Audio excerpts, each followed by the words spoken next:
اسلامی بینکاری اور روایتی بینکاری میں کیا فرق ہے؟ کیا واقعی ان دونوں میں کوئی فرق ہے یا دونوں ایک ہی جیسے ہیں؟ آپ کا کیا خیال ہے؟ اگر آپ کے خیال میں یہ دونوں ایک جیسے ہی ہیں تو ایسا سوچنے والے آپ اکیلے نہیں۔ آج سے 1400 سے زائد سال پہلے قرآن کریم میں اللہ تعالیٰ نے اس غلطی کو بیان فرما کر اس کا جواب دیا ہے۔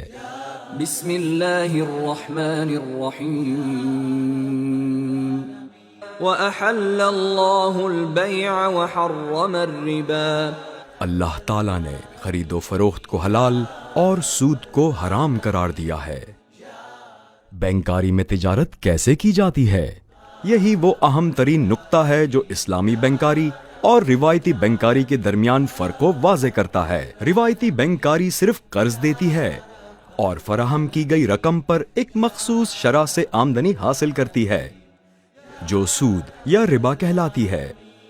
اس کے برخلاف اسلامی بینکاری اپنی آمدنی تجارتی سرگرمیوں سے حاصل کرتی ہے جن میں مختلف اجناس کی فروخت، کرایہ داری، اثاثہ جات کی لیزنگ اور خدمات کی فراہمی کے علاوہ مختلف طریقوں سے کاروبار میں سرمایہ کاری شامل ہیں۔ اس طرح اسلامی بینک اصل میں ایک تاجر کا کردار ادا کرتا ہے۔ اسلامی بینکاری اور روایتی بینکاری کے درمیان فرق واضح کرنے کے لیے ایک اور نقطہ بہت اہم ہے۔ روایتی بینکاری میں کسٹمرز کے ساتھ تعلقات کی نوعیت ایک ہی رہتی ہے، یعنی مقروض اور قرض خواہ، جس میں ایک مخصوص شرح سے منافع کی ادائیگی کی جاتی ہے، اور جو سود یعنی ربا ہے۔ اس کے برعکس اسلامی بینکاری میں کسٹمرز کے تعلقات کی نوعیت 4 اقسام کی ہوتی ہیں۔ نمبر 1، بیع یعنی خرید و فروخت پر مبنی تعلقات۔ اس میں آمدنی خرید و فروخت سے حاصل ہونے والے منافع کی صورت میں ہوتی ہے۔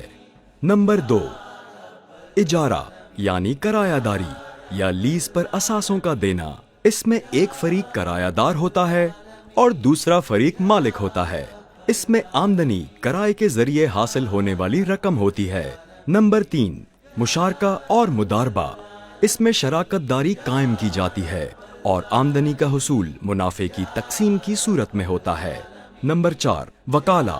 یہ تعلق ایجنسی کے نظام پر ہوتا ہے جس میں سرمایہ کار اور ایجنٹ کے درمیان تعلق پیدا ہوتا ہے اور آمدنی کا حصول فیس کی صورت میں ہوتا ہے۔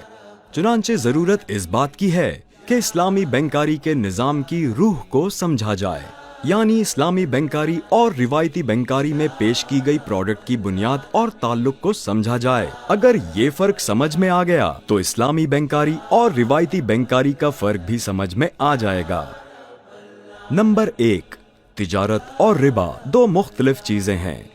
نمبر 2، اسلامی بینکاری تجارت پر قائم ہے جبکہ روایتی بینکاری سود یعنی ربا پر قائم ہے۔ نمبر 3، اسلامی بینکاری کی آمدنی تجارتی سرگرمیوں سے حاصل ہوتی ہے، یعنی فروخت سے حاصل ہونے والا نفع، کرایہ، منافع میں شراکت اور فیس کی شکل میں آتا ہے۔ نمبر 4، اس ساخت اور تعلق کو سمجھنا جن پر یہ تعلقات قائم ہیں، یعنی فروخت کنندہ اور خریدار، کرایہ دار اور مالک، شراکت داری اور پرنسپل اور ایجنٹ۔ ایک اور اہم بات یہ ہے کہ اسلامی بینک کے معاملات کی نگرانی مرکزی بینک کے اسلامک ڈویژن کے علاوہ ایک آزاد شریعہ سپروائزری بورڈ بھی کرتا ہے جسے اسلامی بینک میں ہی قائم شریعہ کمپلائنس ڈپارٹمنٹ کی مدد بھی حاصل رہتی ہے، جو بینکاری کے نظام کی نگرانی کو مضبوط بنانے کے علاوہ سماجی شعور میں بھی اضافہ کرتا ہے۔ اب اگر کوئی ایسا شخص آپ سے ملتا ہے جو اسلامی بینکاری اور روایتی بینکاری کو ایک ہی سمجھتا ہے تو آپ اسے بہتر طور پر فرق سمجھا سکتے ہیں۔ میزان bank, the premier Islamic bank۔